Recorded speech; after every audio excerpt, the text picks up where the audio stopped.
भारत का भविष्य जिहाद या फसाद से तय नहीं होगा।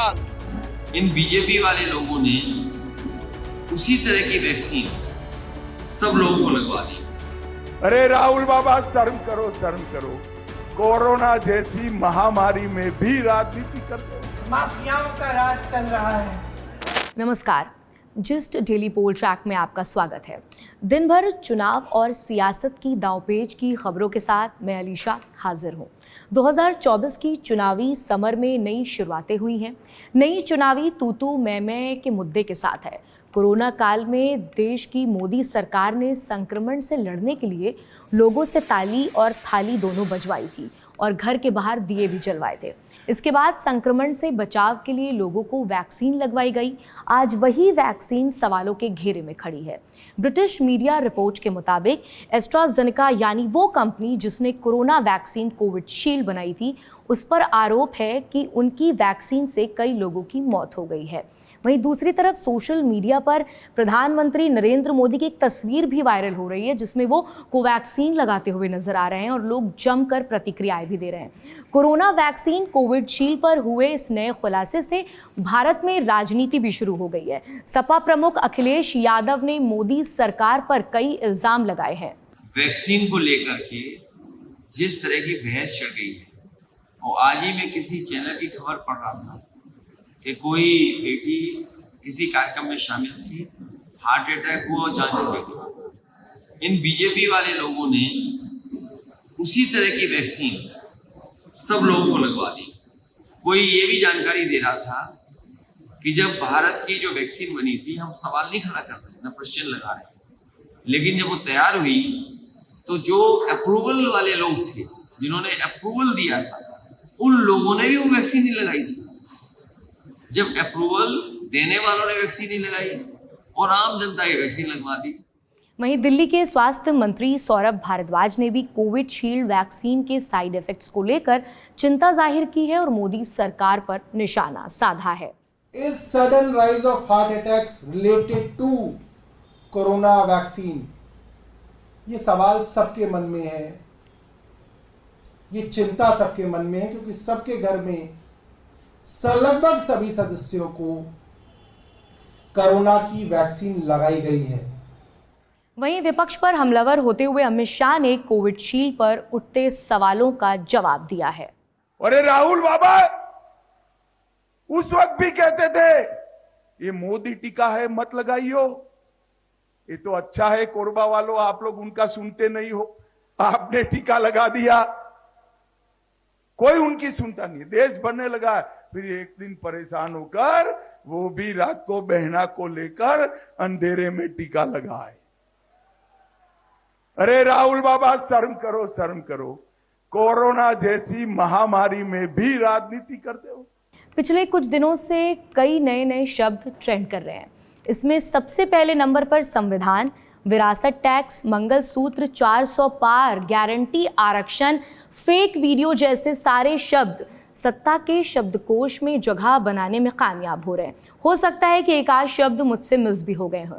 भारत की राजनीति में अब तक दो तरह के जिहाद पर चर्चा होती रही है, लव जिहाद और लैंड जिहाद। लेकिन आज की सत्ता के डिक्शनरी में एक नया शब्द ऐड हुआ है, वो है वोट जिहाद, जो मार्केट में बिल्कुल नया और फ्रेश आया है। जिहाद शब्द का राजनीतिक प्रयोग करने का आरोप बीजेपी नेताओं पर लगता है, लेकिन सरप्राइज ये है कि इस वोट जिहाद शब्द का इजाद यानी आविष्कार समाजवादी पार्टी की नेता मरिया आलम खान ने किया है। ये कांग्रेस नेता और पूर्व केंद्रीय मंत्री सलमान खुर्शीद की भतीजी हैं। इसलिए बहुत अकलमंदी के साथ, बहुत जज्बाती न होके, बहुत खामोशी के साथ एक साथ होके वोटों का जिहाद करो, क्योंकि हम सिर्फ वोटों का जिहाद कर सकते हैं और इस संघी सरकार को भगाने का काम कर सकते हैं। जिहाद का जिक्र हो और बीजेपी खेमा इस पर सियासत को भुनाने की कोशिश ना करे, ऐसा मुमकिन है क्या? इस पूरे वोट जिहाद विवाद पर केंद्रीय मंत्री अनुराग ठाकुर ने बस्ती से विपक्ष पर जोरदार निशाना साधा है। सलमान खुर्शीद की भतीजी मारिया के वोट जिहाद वाले बयान पर वो हमलावर दिखे। क्या कुछ कहा वो आपको सुनाते हैं। ये जिहाद की बात करने वालों को मैं बोलूंगा, भारत का भविष्य जिहाद या फसाद से तय नहीं होगा। ये देश किसी फतवे या फरमान से नहीं, भारत के संविधान, बाबा साहब अंबेडकर के दिए संविधान से चलता है। लोकसभा चुनाव से पहले भारतीय जनता पार्टी ने एक और मास्टर स्ट्रोक खेला है। दरअसल टीवी की फेमस एक्ट्रेस रूपाली गांगुली को बीजेपी ने अपनी टीम में शामिल कर लिया है। इसे मास्टर स्ट्रोक इसलिए भी कहा जा सकता है क्योंकि गांगुली वो कलाकार हैं जो इस वक्त टीवी इंडस्ट्री का सबसे बड़ा चेहरा है। रूपाली गांगुली का सीरियल अनुपमा गांव से लेकर शहरों तक काफ़ी ज़्यादा लोकप्रिय है। ऐसे में बीजेपी का रूपाली को अपने खेमे में शामिल करना विपक्ष के लिए कड़ी टक्कर साबित हो सकता है। दिल्ली हेडक्वार्टर में रूपाली ने बीजेपी पार्टी की सदस्यता ली और अपनी भावनाओं को भी जाहिर किया। तो मुझे विनोद तावड़े जी का मार्गदर्शन मिला, अमित बिनोनी जी का आशीर्वाद मिला, संजय मयूख जी की गाइडेंस मिली और मैं यहाँ पर आ गई हूँ कि मैं किसी तरह से मोदी जी के बताए रास्ते पर चलूँ और किसी तरह से देश सेवा में लगूँ। अब चलते हैं बिहार की तरफ। बिहार समेत कई राज्यों में चुनाव प्रचार जोरों पर है। 2 चरणों की वोटिंग हो चुकी है। तेजस्वी यादव कल एक चुनावी रैली में गए तो अचानक लोगों को वहां पीएम मोदी का भाषण सुनाई देने लगा। लोग भी हक्का बक्का रह गए, लेकिन थोड़ी देर में पूरा माजरा समझ में आया। दरअसल बाद में पता चला कि तेजस्वी अपने हाथ में स्पीकर लेकर खुद पीएम के पुराने भाषण को प्ले कर रहे थे। आप भी वो वीडियो देखिए। अगर इसी प्रकार से महंगाई बढ़ती गई तो गरीब क्या खाएगा?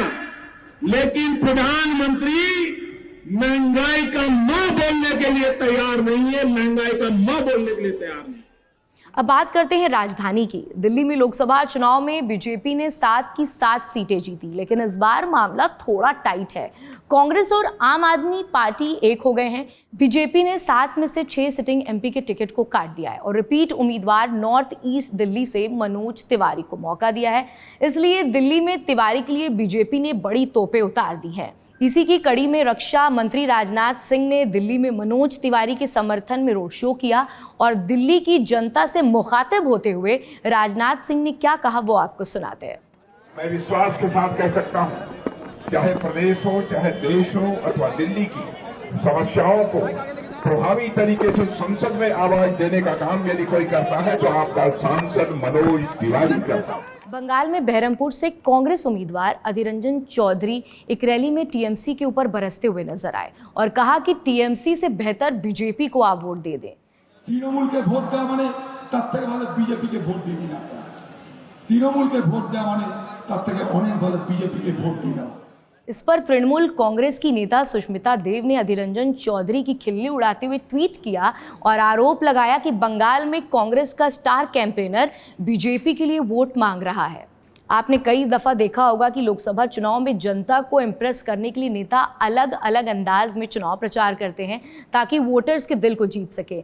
इसी की कवायद में गुजरात के राजकोट से कांग्रेस उम्मीदवार परेश धनानी की एक तस्वीर सामने आई है जो बैलगाड़ी पर चुनाव प्रचार करते हुए दिख रहे हैं।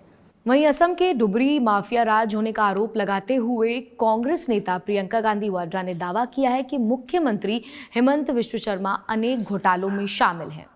असम में माफियाओं का राज चल रहा है। भू माफिया, सुपारी माफिया, बालू माफिया, कोयले का माफिया, हर तरफ देखे तो वसूली और माफिया चल रही है। अंत में खबर और एक छोटी सी नसीहत। शिवपाल यादव चुनावी सभा में ये क्या कह गए? भारतीय जनता पार्टी को बहुत बड़े मार्जिन से जिताना है। हम बस इतना ही कहेंगे कि नेताजी ज़बान संभाल के। तो ये थी आज के पूरे दिन की पॉलिटिकल एक्टिविटी। आपको आज का हमारा ये वीडियो कैसा लगा हमें कमेंट सेक्शन में लिखकर ज़रूर बताइएगा, क्योंकि आपकी राय हमारे लिए बेहद ख़ास है। और ऐसे ही तमाम जानकारियों से जुड़े रहने के लिए बने रहिए जिस्ट के साथ। शुक्रिया।